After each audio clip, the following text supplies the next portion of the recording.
I was a surgeon of the KLYTH Dominion, trained across 12 worlds, a healer who had seen every wound and every death imaginable. My hands had stitched warriors split in half, reassembled soldiers torn by plasma fire, and closed the wounds of beasts whose hides were harder than steel. I believed I knew the limits of flesh and the boundaries of survival. And then, I was assigned to the human ward. I was not just a doctor. Among my people, I was considered a master of the body, a mender of the broken, one who wrestled with death and sometimes stole victories from its cold hands. My name carried weight in the medical courts of the KLYTH Dominion, for I had studied on 12 worlds, each with its own anatomy, its own unique way that flesh and bone could fail. I had seen warriors split in half by plasma, soldiers burnt so deeply their organs turned black, miners crushed under stone heavier than mountains, and yet I brought them back. My colleagues called me proud. I called myself precise. To me, the body was a puzzle, one I had solved 1,000 times over. There were limits, always limits. When the blood ran too fast, when the organs collapsed, when the brain itself flickered and went dark, nothing could be done. That was the law of biology, the truth of flesh. I believed it with every fiber of my being. So when the High Council assigned me to the human ward, I thought it beneath me. These creatures, fragile, soft-skinned primates who looked like they might snap in half under Dominion gravity. Their files were unimpressive, thin bones, weak muscle density compared to KLYTH soldiers, organs that tore easily under strain. Yes, they were adaptable, yes, they bred quickly, but to me they were brittle glass compared to the steel of most galactic species. I expected my time with them to be short, uneventful, and, truthfully, boring. I could not have been more wrong. The first time I laid eyes on a human patient, I almost laughed.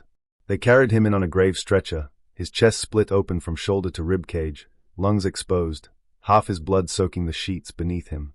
His pulse was faint, fluttering like a dying insect's wing. By all accounts, this creature should have been gone before he even reached my table. Yet, he was awake. "Don't look so scared, Doc," he rasped, his voice bubbling through blood in his throat. He had the audacity to smile. "Patch me up quick, yeah. I've still got a bet running with the squad." I froze. My assistants, trained surgeons from 3 different species, looked at one another in shock. One whispered, "He should not be conscious, he should not even be alive." I ignored them and pressed my instruments to the wound. The damage was catastrophic, shattered ribs, collapsed lung, arterial bleeding that would have ended a KLYTH soldier in minutes. But the human's heart kept pounding, stubbornly, almost violently, as if it refused to yield. His eyes, clear and defiant, followed my every movement. How are you still awake?" I muttered before I could stop myself. He chuckled, coughed blood, and whispered, "We don't die that easy." Something shifted inside me in that moment. For the first time in my long career, I wasn't operating on just a body. I was standing face to face with something that defied the rules I thought unbreakable. We prepped the chamber in silence, though every assistant in the room kept sneaking glances at the human on the table. His vitals told one story: massive internal bleeding, catastrophic organ failure, oxygen deprivation. Yet the man himself told another. He kept cracking jokes between coughing fits. "Don't let me flatline, Doc," he muttered as I applied the anesthetic mask. "Still owe Jenkins 50 credits. Can't die till I win that back." He laughed at his own words. Laughed, with half a lung. By every measure of biology I had ever studied, he was already dead. My scalpel should have been unnecessary. Yet his heart thundered like a war drum beneath his broken ribs. The procedure began. I cut deeper than I ever had on a conscious patient, but his neural activity barely dipped. He fought the anesthetic, clinging to life with raw stubbornness that made no sense. His blood, thinner, weaker than most species, should have drained him dry.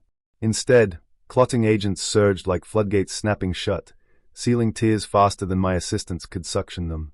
"Impossible," I whispered, hands trembling. We reconstructed his ribs with artificial bone grafts, but midway through, one of my assistants gasped. The human's own marrow was already trying to regenerate new tissue. His cells worked like an army under siege, patching, repairing, refusing to surrender. When I reinflated his lung, I expected his vitals to collapse. Instead, his heart rate slowed, as if his body had been waiting, conserving energy until help arrived. I looked at the man's face. Even under sedation, his lips curled upward in the faintest smirk. This was no fragile creature. This was defiance made flesh.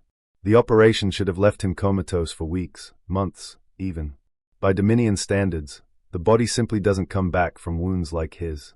We sealed his chest, replaced half his blood volume, reconstructed shattered ribs, and reinforced a lung with synthetic tissue.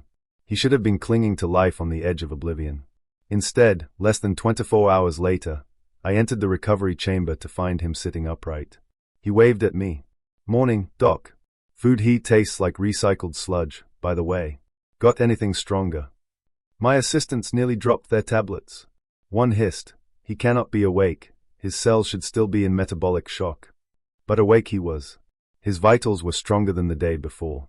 His body had stabilized overnight in ways our simulations had never predicted. His muscles, damaged beyond function, were already knitting. His blood counts were returning to normal faster than the machines could recalibrate. I checked the graphs in his chest, expecting rejection, inflammation, pain. Instead, his system had already accepted them, wrapping them in living tissue as though they had always been there. "You should be in agony," I whispered. "You should not even be speaking." He grinned at me, a crooked smile with blood still dried at the corner of his lips. "Doc, where I'm from, we get knocked down, we get back up. That's what humans do." I turned away, hiding the shiver that ran down my spine. For the first time in decades, I had no explanation, only awe. I had studied thousands of species across the Dominion. I had seen chitin heal over ruptured arteries, symbiotes regrow missing limbs, and plasma-blood creatures survive injuries that would incinerate most carbon-based life. Yet none of it compared to this. The human should have died 3 times over, first on the battlefield, then in my operating chamber, and again in recovery. Instead, he was stronger than when he arrived. His heartbeat had stabilized into a rhythm so powerful it shook the monitors. His muscles regenerated without stimulation. His mind, instead of being clouded by trauma, was sharp, calculating, alive. I finally admitted aloud, to my staff and to myself, "We have underestimated them." One assistant stammered, "But surgeon, what are they? How can tissue endure so much punishment?" I looked at the human, now testing his arms as if ready to fight again. They are persistence incarnate. Pain does not stop them. Injury does not define them. Their biology, it adapts, beyond anything we know. The human caught my gaze, reading my all like it was written on the air. His eyes held something far more dangerous than defiance, hope. And in that moment, I realized the truth that chilled me deeper than any battlefield report. If one human could rise after this, what would an army of them do to the Dominion? The human stood, unsteady for only a moment, then straightened with a grin that did not belong on a creature fresh from death's grip. My staff recoiled, not from aggression, but from something far worse. From realization. I sent them away, claiming I needed solitude to finalize the medical log. But truly, I feared their whispers would spread before I could control them. My claws trembled as I activated the recorder. "Case entry," I began, my voice hoarse. "Subject, human soldier. Injuries sustained, multiple organ ruptures, catastrophic blood loss, cranial trauma. Prognosis, 0 chance of survival. Actual outcome," I faltered, staring at the monitor still glowing steady with his impossible vitals. "Subject is alive. No, more than alive. Subject is recovering with speed that defies all known xenomedicine. Tissue repair is accelerated. Neural resilience unmatched. Pain tolerance, immeasurable." I stopped, lowering my head. My mandibles clicked in agitation. This is not resilience. This is inevitability. They do not cling to life, they drag it with them, refusing to yield. Behind me, the human stretched, flexing his hands like a predator relearning its claws. He caught my eye and chuckled, as though pain were nothing but an inconvenience.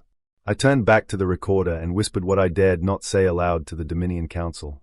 If humans can survive this, then perhaps it is not we who are their conquerors. Perhaps it is we who stand at the edge of extinction.